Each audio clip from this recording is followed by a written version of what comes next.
मेरे हाथों मारे जाने वाले सबके नाम तुमने गिना दिए, लेकिन संपन्न शहर के शहाबुद्दीन को भूल गई। हकीकत में वो ही मेरी सारी कारगुजारियों का इकलौता सबूत था। मैंने उसके जिस्म में खंजर कई मर्तबा भौंका था, ताकि लोगों में यह जाहिर हो सके कि वो बागियों के हाथों जूझता हुआ मारा गया।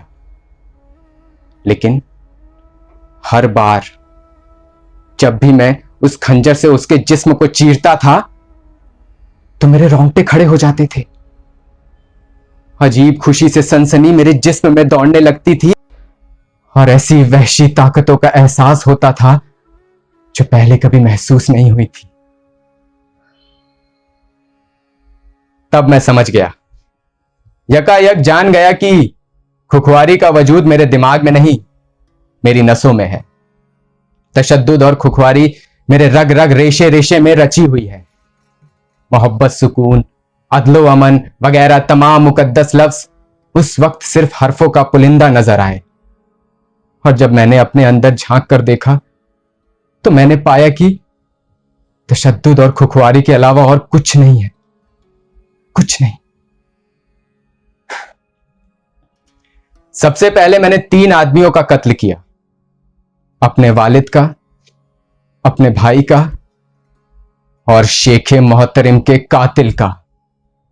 ये तीनों ही मेरे हमशक्ल थे। इन तीनों हमशक्लों की मौत हुई, इसे क्या एक इत्तेफाक समझती हैं आप? गद्दार आइनुल मुल्क को मैंने अवध का राज वापस कर दिया, इससे मेरी दरिया दिली सब पर जाहिर हो सकी।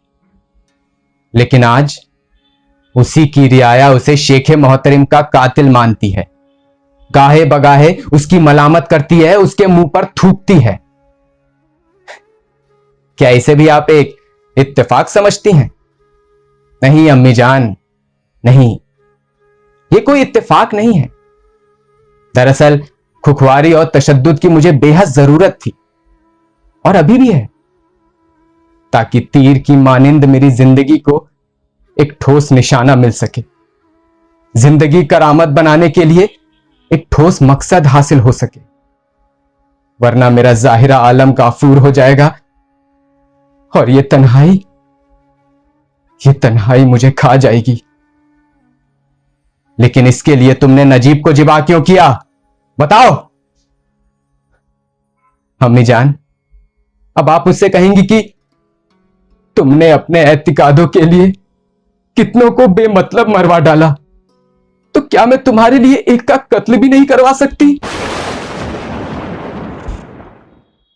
गलत, गलत, गलत। मेरी कारगुजारियां बेमतलब नहीं थी। इन्हीं कारगुजारियों की वजह से मुझे जिंदगी का इनाम मिला है, इख्तिदार। जिंदगी को अमली सूरत देने के लिए मुझे इख्तिदार की जरूरत थी, ताकत की जरूरत थी। लेकिन तुम इस कत्ल से क्या चाहती थी, बोलो? औरत, औरत, औरत। आखिर तुम भी तो एक औरत ही हो। मेरी अपनी वालिदा जिस बात के लिए मुझसे खफा रहती थी कि मैं उनके हाथों की कठपुतली नहीं बन सका, आखिर तुम भी तो यही चाहती हो। नजीब के चुंगल से निकालकर अपने चुंगल में फंसाने की तरकीब थी तुम्हारे पास। अम्मी जान, अब आप कहेंगी कि नहीं मोहम्मद, नहीं, अगर इख्तिदार हासिल करने का मेरा इरादा होता तो मैं खुद कभी मौकाए वारदात का इकबाल ना करती। तुम नहीं बताती तो जलालुद्दीन का भाई बता देता। अगर वो भी राज ना खोलता तो सरदार लोग बगावत कर देते।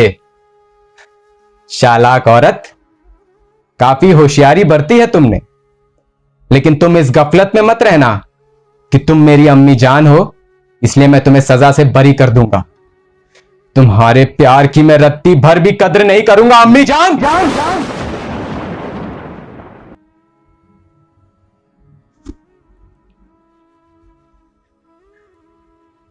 अम्मी जान, आपने ऐसा क्यों किया? अगर इख्तिदार हासिल करना था तो कोई और रास्ता अख्तियार कर लेती। नजीब का कत्ल क्यों किया? क्यों अम्मी जान, क्यों?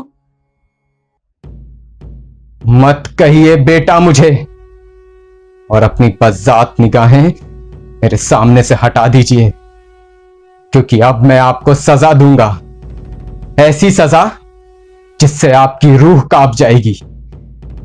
जानती हैं आप क्या सजा दूंगा मैं आपको? गद्दारी की सजा, और गद्दारी की एक ही सजा है, सजाए मौत।